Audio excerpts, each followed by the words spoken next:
Bonjour, bienvenue à vous pour l'épisode 18 de Ce que j'en dis. Aujourd'hui, avec Christophe et moi-même, nous allons aborder plusieurs livres, comme vous en avez l'habitude. Aujourd'hui, nous allons voir L'écho des rêves, de Caroline Léger. Ça sera pas léger.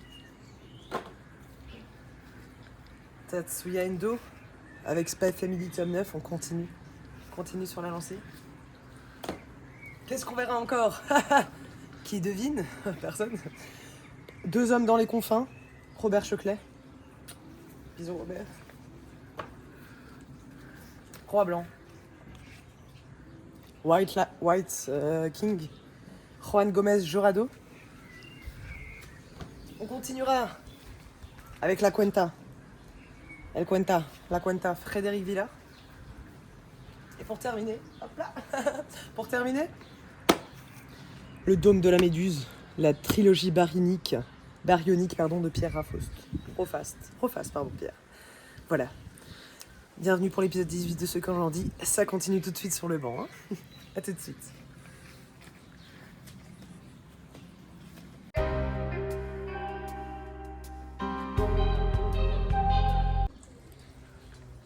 Hey, salut les amis, c'est elle, C'est moi. Shalawin. Elle a fait une Une présentation, intro. une introduction. Une introduction extraordinaire, mais je pense que vous avez apprécié. Maintenant, on va parler des livres Que j'ai présenté en fait. qu'elle a Il a présentés. du mal à parler, mais je vais l'aider. J'avais présenté certains livres, il va maintenant en faire la chronique. C'est parti avec le livre numéro 1. Bienvenue dans l'épisode 18. L'écho des rêves L'écho des rêves. de Caroline Léger. Donc c'est le premier tome d'une tétralogie, donc 4 volumes. Ça s'appelle La Traque des rêveurs. C'est un bouquin de steampunk aux éditions L'Alchimiste. C'est un vrai bouquin de steampunk dans l'ambiance, époque Heureusement que je t'ai victorienne. dit de parler fort. Hein. Époque victorienne, je parle fort. Hein. Et donc, alors, c'est le premier volet, donc c'est un petit peu l'introduction de l'histoire. Ryan, c'est l'héroïne, elle fait partie d'une confrérie, on va dire, les rêveurs. Et en fait, c'est une confrérie un petit peu aristocratique, tout ça. Et elle, ça la gonfle un petit peu. Elle a quitté sa famille pour aller travailler dans un cirque. Et 8 ans plus tard, il y a sa sœur qui vient la voir en disant hey, faut que tu rentres à la maison, il y a le feu. Alors elle rentre à la maison. Et en fait, il y a une enquête, il y a un type très important qui a été assassiné. Lui, il fait partie d'une autre confrérie, c'est les Mnésiques. Il apparaît que l'assassin, c'est un rêveur. Et en fait, sa famille, elle, sa maman et sa sœur, en fait, sont suspectés. Ils vont devoir bien se défendre. Ouais.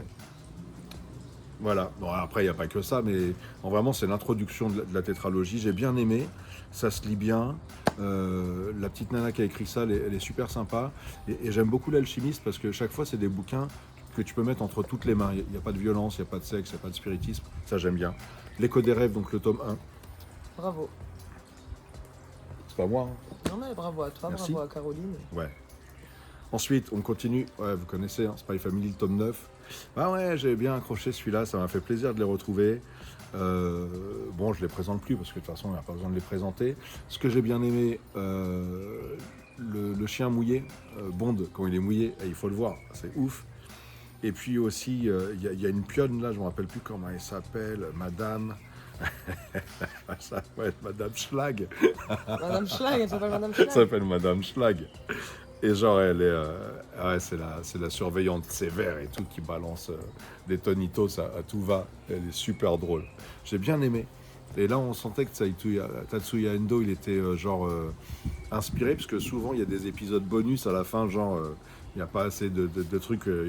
Il cherche un vieux truc pour compléter son volume. Là, il n'y en a pas. Donc, ça veut dire le mec, il avait envie d'écrire, c'était bien. Là, on passe à du lourd. Argile, une maison d'édition qui propose que de la bombe, soit des classiques que tout le monde connaît déjà, mais qui n'existent pas encore en français, soit des trucs qui vont devenir des classiques. Là, on est dans ça. C'est une valeur sûre. Mais grave, Robert Sheckley, Deux hommes dans les confins. C'est un recueil de nouvelles, mais en fait, ça se lit comme un roman, parce que toutes les nouvelles, elles mettent à chaque fois en présence les deux mêmes protagonistes. D'accord. Sorte de Laurel et Hardy intergalactique. Ils ont créé une agence qui s'appelle AAA. C'est l'agence de décontamination des planètes. D'accord. Alors pourquoi AAA, me demanderas-tu? J'attends. Agence anti-contamination. Non, c'est juste pour arriver en premier dans les résultats de recherche dans l'ordre alphabétique. Ok. C'est excellent. Et en fait, donc, eux, c'est genre, c'est des paumés, ils sont toujours en galère et ils acceptent toutes les missions qu'on leur donne. Et on leur donne des missions complètement ouf. Et ils y vont. Et ils réussissent tout le Leur temps. mission. Et c'est super sympa, c'est super drôle, c'est hyper moderne. Alors Robert Sheckley, c'est ça qui est extraordinaire, ce mec-là. Il y a des nouvelles là qui datent des années 50, Et qui sont encore à l'ordre du jour. mais qui sont super modernes, quoi. Il est encore en vie?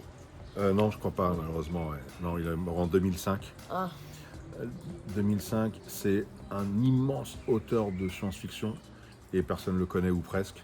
Donc j'avais déjà lu Le Temps des retrouvailles aussi chez Argile. Argile.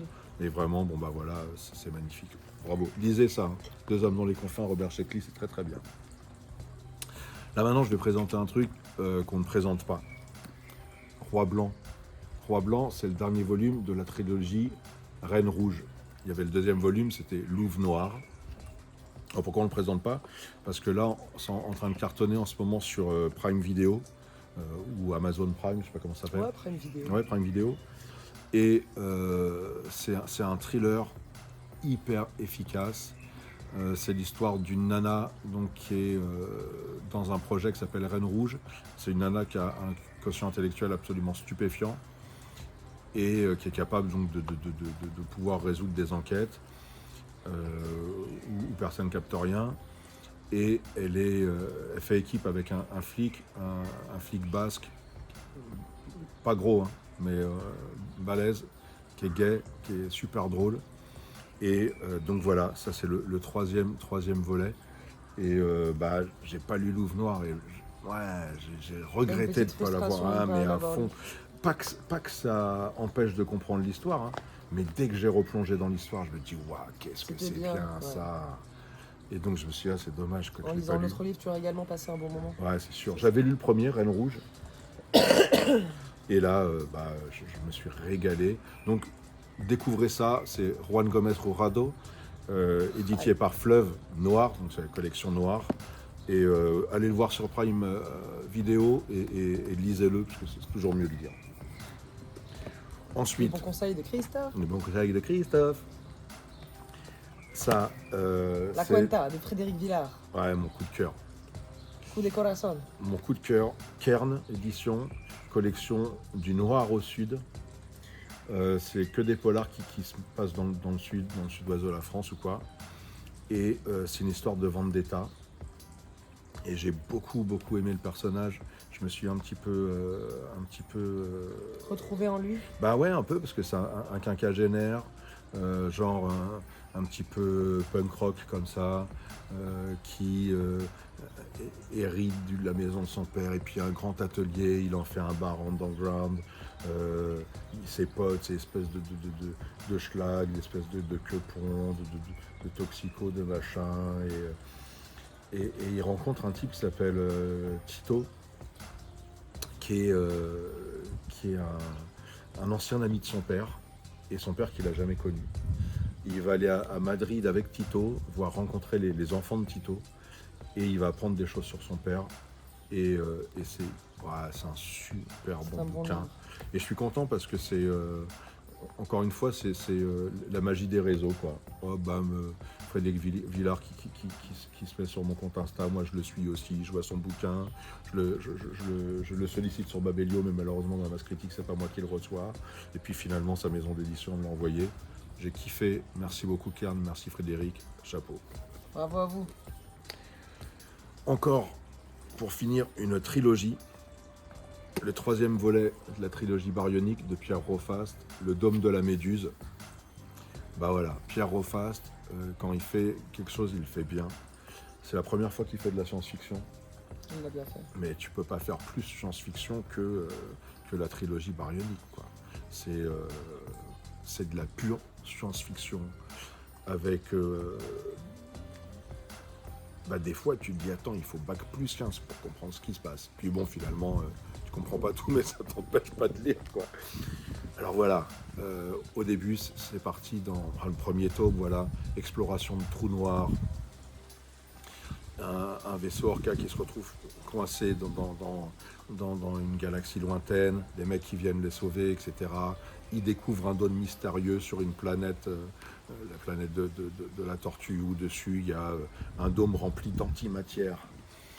Et en fait, les entreprises sur la Terre sont super ouf de pouvoir trouver de l'antimatière, parce que ça va faire progresser la miniaturisation des intelligences artificielles, etc.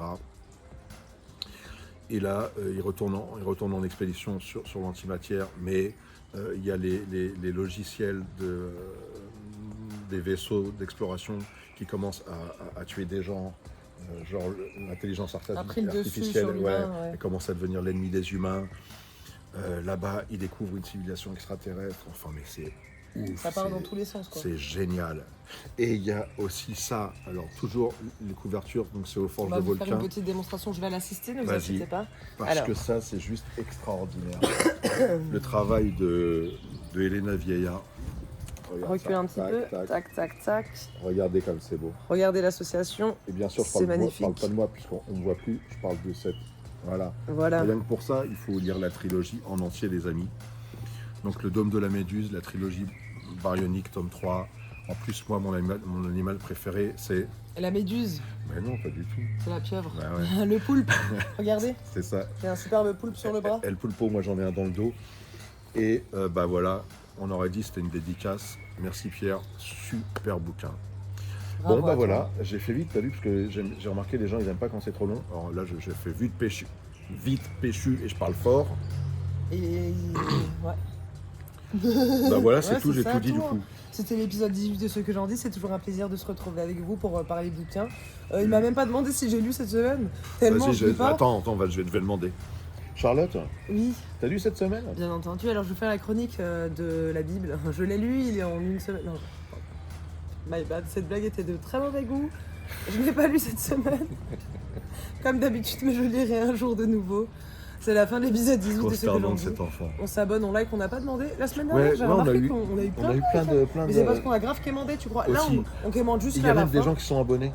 Oui, exact. Oui. On est passé de 72 à 76, il me semble. 4 mecs qui sont abonnés dans les 15 jours là. Merci à vous, on est content. Et Très peut-être content. qu'avec cette nouvelle vidéo, pleine de bon sens On et de passera peut-être à bagou, 80. peut-être que ce sera le palier des 80, pour notre plus grand plaisir. Et puis ce serait exceptionnel. On se retrouve dans quelques semaines, peut-être pour Dans l'épisode 2 19. semaines normalement. 2 Et semaines. l'épisode 19 il sera un petit peu particulier. L'épisode 19 sera très particulier car ce sera un épisode spécial hors série. On vous en dit pas plus. Soyez là pour l'épisode 19. Vraiment ça va être exceptionnel.